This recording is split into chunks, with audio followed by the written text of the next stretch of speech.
नमस्कार, जन टीवी देख रहे हैं आप। मैं श्वेता शर्मा आपके साथ। खबरों की शुरुआत से पहले एक नजर डालेंगे अभी की हेडलाइंस पर।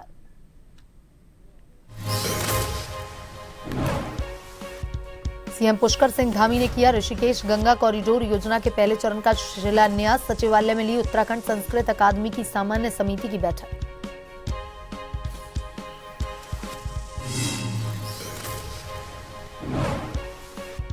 पहलगांव की घटना के बाद पूरे देश में आक्रोश। कई जिलों में विभिन्न संगठनों ने किया विरोध प्रदर्शन और कैंडल मार्च। घटना में शहीद विनय नरवाल की अस्थियां परिजनों ने गंगा में की प्रवाहित।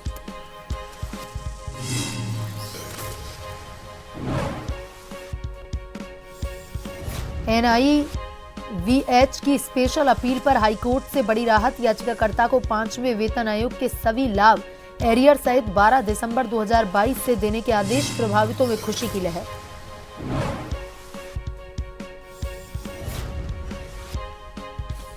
रामनगर में वाल्मीकि समाज के लोगों से मारपीट का मामला। नाराज लोगों ने कोतवाल का किया घेराव। प्रदर्शन कर की असामाजिक तत्वों पर कार्रवाई की मांग।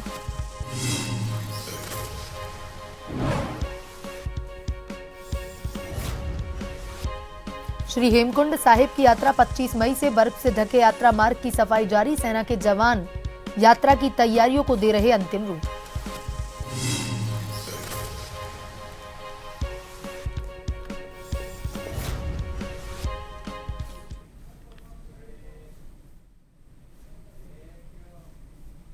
और अब खबरें विस्तार से। मुख्यमंत्री पुष्कर सिंह धामी ने नगर निगम मैदान ऋषिकेश में हुए कार्यक्रम में ऋषिकेश गंगा कॉरिडोर परियोजना के पहले चरण के अंतर्गत आइकॉनिक सिटी ऋषिकेश राफ्टिंग वेस स्टेशन, एमडीडीए बहुमंजिला कार पार्किंग और कार्यालय भवन का शिलान्यास किया। इसी के साथ अब जल्द ही हरिद्वार कॉरिडोर को लेकर भी परियोजना की शुरुआत होगी। बस स्टैंड के स्थानांतरण को लेकर आदेश पूर्व में ही जारी कर दिए गए हैं।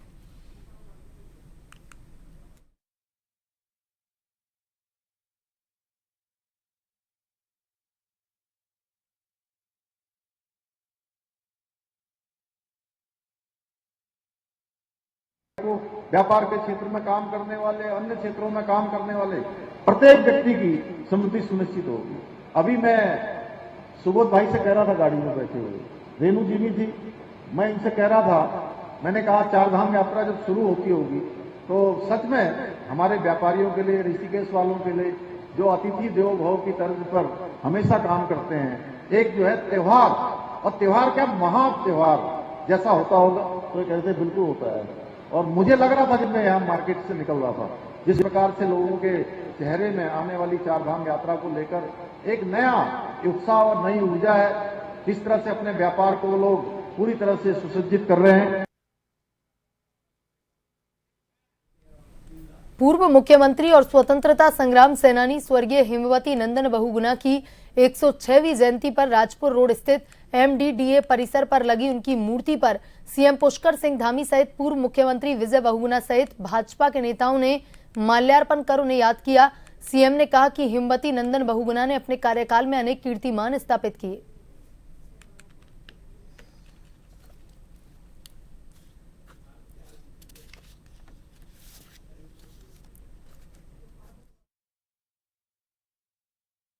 के जन्म दिवस के अवसर पर हम उनको नमन करते हैं और उन्होंने राजनीतिक क्षेत्र में, सामाजिक क्षेत्र में अनेक कीर्तिमान स्थापित किए, अनेक विकास के कामों को शुरू किया। उनका जीवन बहुत संघर्षों से परिपूर्ण था, लेकिन वो हिमालय की तरह अडिग थे। वो हमेशा हमारे दिलों में रहेंगे, हमको हमेशा उनसे प्रेरणा मिलती रहेगी। आज उनकी जयंती के अवसर पर हम सभी उनको नमन करते हैं और कि उनके आदर्श हमेशा हमारे जीवन को प्रेरणा देते रहेंगे। किसी भी जनसेवक के लिए बहुत बड़ी उपलब्धि होती है कि जब वो ना रहे तब उसको लोग याद रखें। हम बहुत कृतज्ञ हैं उत्तराखंड के वासियों के, मुख्यमंत्री जी के, सारे साथियों के कि आज पिताजी की जयंती वर्षगांठ पे वो यहाँ आए हैं। हम सबको प्रेरणा मिलती है ऐसे व्यक्तियों से जिनका जीवन राष्ट्र को समर्पित था, समाज को समर्पित था। और आज मोदी जी भी हमारे प्राइम मिनिस्टर की यही है कि राष्ट्र पहले, प्रदेश फिर, अपने बारे में मत सोचो। ये राज्य आंदोलन से बना है। हमारी पहचान खाली होनी चाहिए कि हम उत्तराखंड वासी हैं। हमें अल्मोड़ा और पिथौरागढ़ में बांटने वाले, मैदानी पहाड़ी में बांटने वाले, ये हमारे मित्र नहीं हैं। और इस समय जब पहलगाम में इतना बड़ा आतंकी हमला हुआ है, पूरा देश एकजुट हो, एक देश हो करके हम केंद्र सरकार समर्थन करें।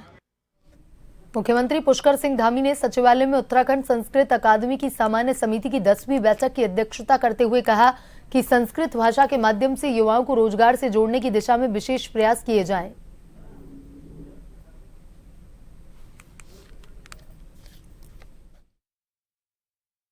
संस्कृत हमारे राज्य की द्वितीय भाषा है राज्य की, और इसलिए संस्कृत यहाँ जन जन की भाषा बने। पहले चरण में हम 13 संस्कृत ग्राम प्रत्येक जनपद में बना रहे हैं। उसके बाद 95 ब्लॉक जो हमारे राज्य के हैं, उन सभी ब्लॉकों में संस्कृत को हम लोग जन जन तक पहुँचाने का काम करेंगे। और तीसरे चरण में प्रत्येक गांव-गांव तक, घर घर तक संस्कृत पहुँचे, क्योंकि योग की भूमि, आयुष की भूमि, ऋषि मुनियों की भूमि और संस्कृत की भूमि कोई भूमि है तो यही देवभूमि है।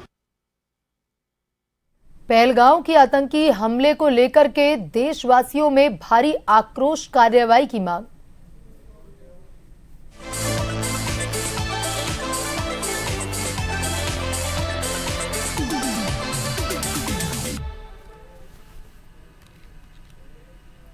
पहलगाम में आतंकी हमले के खिलाफ हल्द्वानी के तमाम इमामों ने एकजुट होकर राष्ट्रपति को ज्ञापन भेजा। यह ज्ञापन सिटी मजिस्ट्रेट के माध्यम से प्रेषित किया गया। इस दौरान हल्द्वानी की जामा मस्जिद के इमाम आजम रजा, नमराहा मस्जिद के इमाम मौलाना अकरम सहित कई अन्य मौलानाओं की मौजूदगी रही।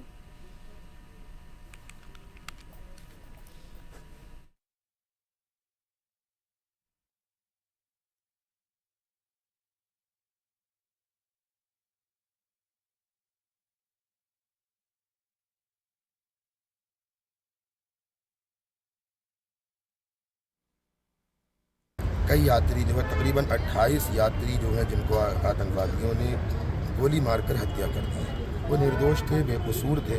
तो आज यहाँ पर हम जो आए सिटी मजिस्ट्रेट के पास, राष्ट्रपति महोदय के पास, सिटी मजिस्ट्रेट के ज़रिए ये हमने ज्ञापन दिया कि ऐसे लोगों के ख़िलाफ़ सख्त से सख्त कार्रवाई की जाए, ताकि आइंदा कोई ऐसा काम करने से पहले 100 मरतबा सोचे। और ये यकीनन बेहद ही बुरा है, काबिल मज़म्मत है, और सख्त हम इसकी निंदा करते हैं। तो इसमें कहीं ना कहीं जिम्मेदारी हमारी भी बनती है कि आखिर पाकिस्तान के वो आतंकवादी घुस कैसे गए। सही, ठीक है, ये हमारी जिम्मेदारी बनती है। ये हमारी अपनी चूक रही कि आखिर वो असलहा लेकर के, हथियारों से लैस इस तरह से वो 4 आतंकवादी यहाँ आकर के कैसे घुस गए। जबकि कश्मीर के अंदर तो देखने में ये आता कि चप्पे चप्पे पर वहाँ पर आर्मी के लोग भी रहते हैं, फोर्स लगी रहती है। तो ऐसे में चूक हुई कैसे? तो ये मैं समझता हूँ ये बहुत बड़ा जांच का विषय है। इस पर जो भी मुजरिम हो उनको कैफिर किरदार तक पहुँचाया जाए। पहलगाम घटना के विरोध में शुक्रवार को लखनपुर चुंगी पर युवा कांग्रेस के जिलाध्यक्ष सुमित लोहानी के नेतृत्व में दर्जनों कार्यकर्ता पाकिस्तान एवं आतंकवाद के खिलाफ जमकर नारेबाजी एवं प्रदर्शन करते हुए पाकिस्तान का पुतला दहन किए।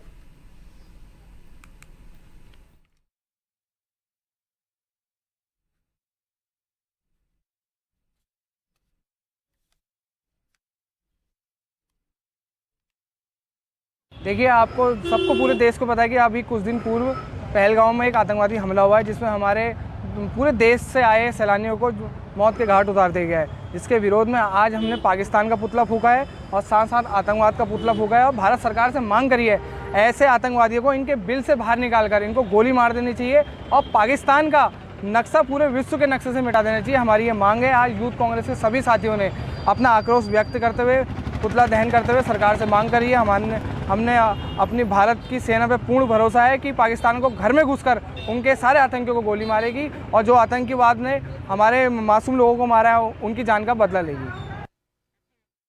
रुड़की में जुम्मे की नमाज के बाद AIMIM के कार्यकर्ताओं ने रुड़की बादशाह चौक पर इकट्ठा होकर पाकिस्तान मुर्दाबाद, आतंकवाद मुर्दाबाद के नारे लगाते हुए पुतला दहन किया। इस दौरान डॉक्टर नैयर काजमी ने कहा कि पहलगाम में हुई घटना बड़ी दुखद घटना है और पाकिस्तान का दूसरा नाम ही आतंकवाद है।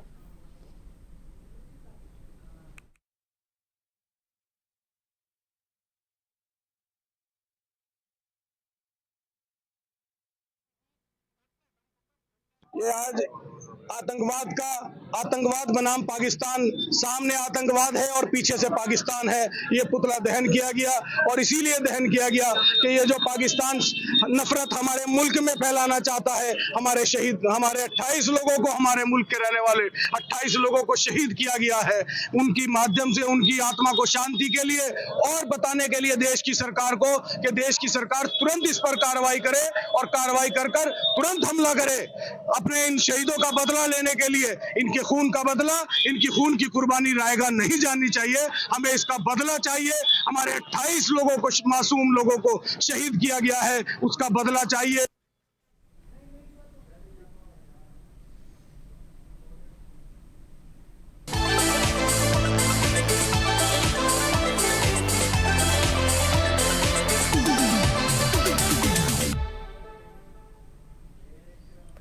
पहलगाम आतंकी हमले में शहीद हुए विनय नरवाल की अस्थियां हर की पौड़ी पहुंची, जहां विधिवत पूजा पाठ के साथ शहीद विनय नरवाल की अस्थियों का गंगा में विसर्जन किया गया। इस दौरान पूर्व कैबिनेट मंत्री मदन कौशिक समेत भाजपा के कार्यकर्ता मौजूद रहे।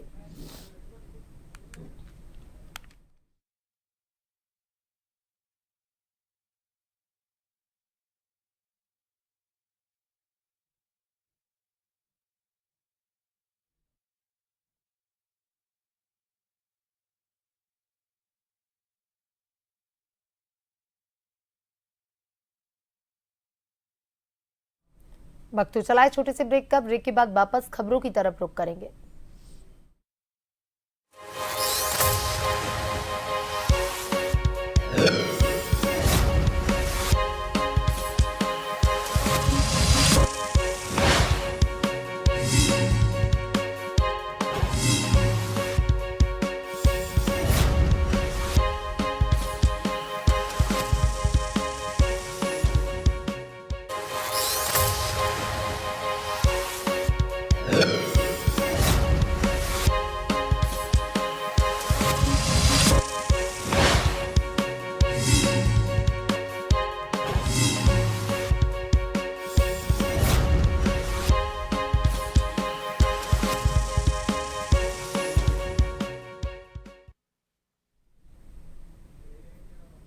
ब्रेक के बाद एक बार फिर से आपका स्वागत है। ये बढ़ते हैं खबरों की तरफ। हिमवती नंदन बहुगुणा की जयंती के अवसर पर सभी कांग्रेस जनों ने उनकी मूर्ति पर माल्यार्पण किया। सूर्यकांत धस्माना ने कहा कि स्वर्गीय बहुगुणा जी कुशल प्रशासक, ओजस्वी वक्ता और प्रखर राजनेता थे। उन्होंने अपनी विलक्षण बौद्धिक प्रतिभा के बल पर भारतीय राजनीति में अपनी अलग पहचान बनाई।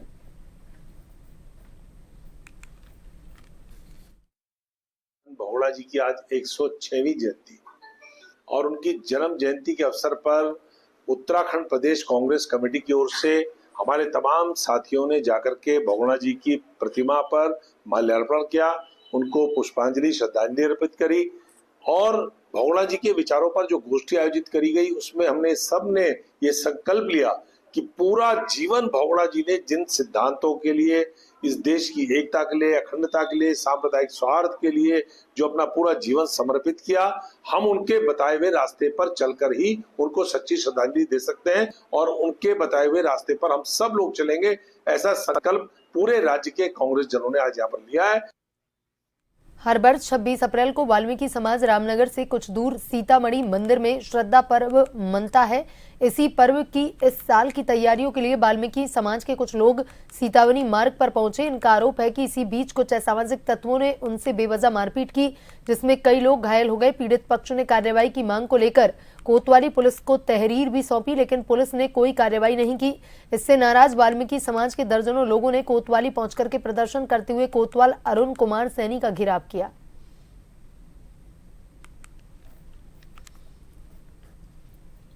लोगों ने प्रदर्शन किया था थाना ये रामनगर में और बड़ी मात्रा में लोग यहाँ पर इकट्ठा हुए हैं।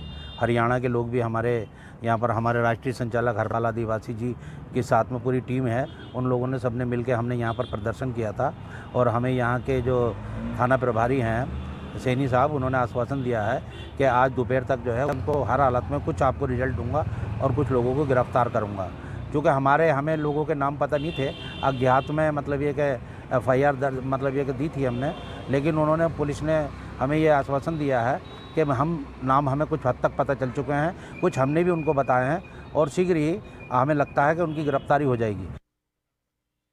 आगामी चारधाम यात्रा को लेकर अब मंगलोर नगर पालिका परिषद एक्शन मूड में आ चुकी है, जिसके चलते Mangalore national highway service road पर अवैध अतिक्रमण को हटाया गया, जिसमें मंगलोर नगर पालिका कर्मचारी एवं तहसील प्रशासन की टीम मौजूद रही। नायब तहसीलदार अनिल कंबोज ने बताया कि आगामी चारधाम यात्रा को लेकर मंगलोर सर्विस रोड की बगल में बने नाले पर अवैध अतिक्रमण हटाया गया, कुछ पर चालानी कार्रवाई की गई।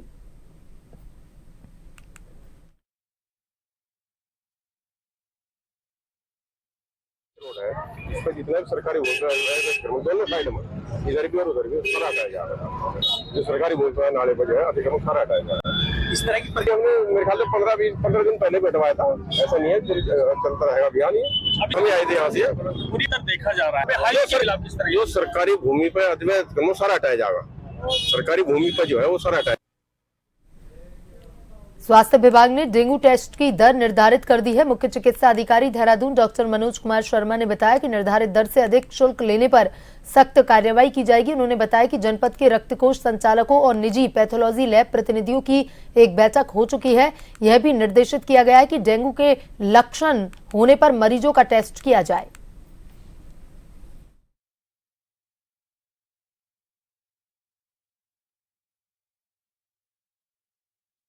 जिलाधिकारी महोदय द्वारा भी इस संबंध में निर्देशित किया गया था, जो डेंगू की बैठक हुई थी। और उसके बाद कल हमने सभी ब्लड बैंक और पैथोलॉजी लैब के साथ जो प्राइवेट हैं उनके साथ में हमने बैठक की। गवर्नमेंट के पैथोलॉजी के लोग भी थे और प्राइवेट के भी थे। तो इस संबंध में उनसे सलाह मशवरा भी किया गया। कुछ दरें जो पूर्व से निर्धारित थी वो हमारे द्वारा पूर्व में उसके लिए जारी भी कर दिए गए हैं रेट।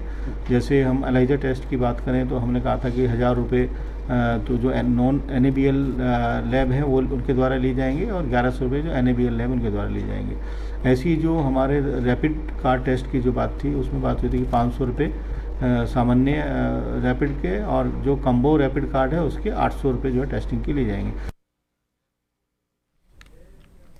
हाईकोर्ट ने देहरादून स्थित national institute of visually handicraft की स्पेशल अपील पर याचिकाकर्ताओं को 12 दिसंबर 2002 से 5वें वेतन आयोग के समस्त लाभ एरियर सहित देने के आदेश दिए। कोर्ट ने एकल पीठ के उस आदेश को निरस्त कर दिया जिसमें 1 जनवरी 1996 से ही 5वें वेतन आयोग के लाभ देने के निर्देश दिए गए थे।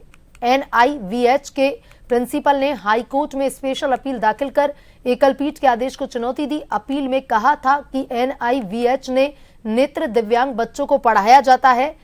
इनके टीचर AK दुआ और 12 अन्य ने पूर्व में याचिका हाईकोर्ट में दायर कर कहा था कि वह NIVH के अध्यापक हैं। उन्हें केंद्र सरकार की ओर से 1 जनवरी 1996 से दिया गया 5वां वेतन आयोग का लाभ NIVH ने 18 दिसंबर 2002 से दिया है।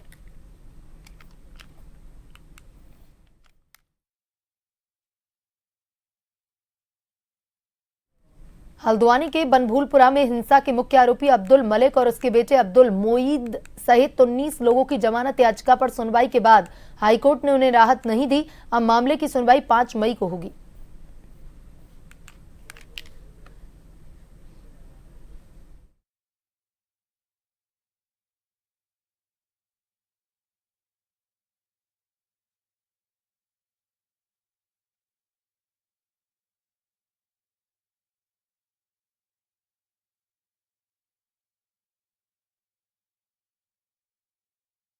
नैनीताल जिले में विभिन्न स्टोन क्रेशरों पर लगाए गए जुर्माने को पूर्व DM के कार्यकाल में माफ करने के मामले में हाईकोर्ट ने सुनवाई की।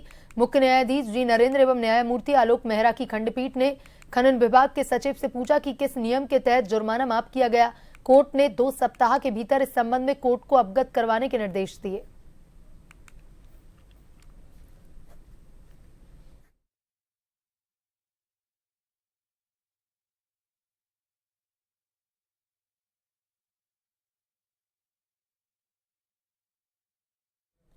हरिद्वार में ड्रग्स फ्री देवभूमि अभियान 2025 के तहत पुलिस को बड़ी कामयाबी मिली।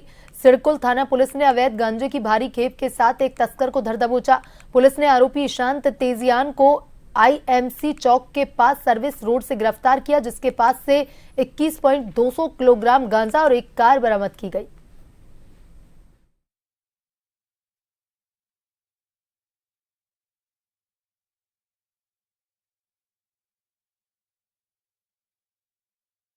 रावली महदूद का रहने वाला ईशान तेजिया, जिसके विषय में थाना सिटकुल को समय समय पर सूचना प्राप्त हो रही है कि ये व्यक्ति जो है अवैध नशे के कारोबार में संलिप्त थी। इस पर आज जो है चेकिंग के दौरान इसे पकड़ा गया, तो इसमें 21 किलो गांजा, लगभग 21 किलो गांजा इससे बरामद हुआ है और इसका एक साथी भी इसमें संलिप्त है। इसकी तलाश जो है पुलिस द्वारा की जाए। इसके ऊपर मारपीट व अन्य मुकदमे भी हैं। इसका पूरा आपराधिक इतिहास भी है। बढ़ती गर्मी के साथ साथ उत्तराखंड में वनाग्नि की घटनाएं बढ़ने लगी हैं। अब तक 83 घटनाएं दर्ज की जा चुकी हैं। हालांकि इन घटनाओं में अभी तक किसी वन्यजीव के आहत होने की खबर सामने नहीं आई। वहीं अपर प्रमुख वन संरक्षक निशांत वर्मा के अनुसार पिछले वर्षों की तुलना में वनाग्नि की घटनाओं का यह आंकड़ा कम है। हालांकि सवाल अब वन विभाग की तैयारियों पर भी उठता है।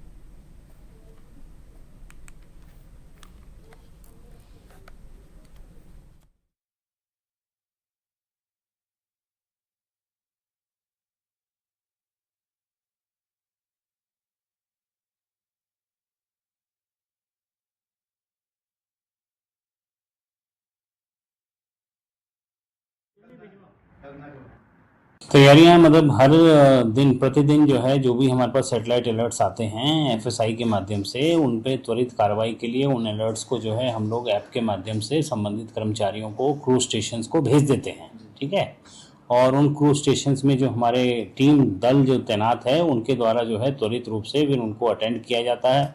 कहीं पे यदि कोई वन क्षेत्र में आग पाई जाती है तो उस पर तुरंत काबू पाया जाता है और उसकी रिपोर्ट फिर हमारे जो integrated command and control centre जो स्थापित है उस पर जो है वो भेजी जाती है। तो अब तक हम लोग अगर बात करें तो इधर इस वर्ष में अभी तक हमारे पास जो हैं टोटल 83 इंसिडेंट्स हुए हैं, 83 इंसिडेंट्स हुए हैं। और जो कि पिछली बार अगर हम पिछले सालों की तुलना करें, पिछले साल और उससे पिछले साल, तो उससे हम लोग काफ़ी अच्छी स्थिति में इस समय हैं। क्योंकि पिछले साल अभी तक का अगर हम बात करते हैं तो हमारा जो है 594 इंसिडेंसेस हो गए थे और उससे पहले 274 इंसिडेंट्स हो गए थे। तो उसके सापेक्ष बात करें तो पिछले साल के ही सापेक्ष हम लोग अभी जो है वो करीब 1/7 हैं, मतलब 1/7 हैं लास्ट ईयर के मुकाबले। और उससे पिछली बार की बात करें तो 1/5 हैं हम लोग। बुलेटिन में अभी तक के लिए इतना ही। बने रहिए जन टीवी के साथ। नमस्कार।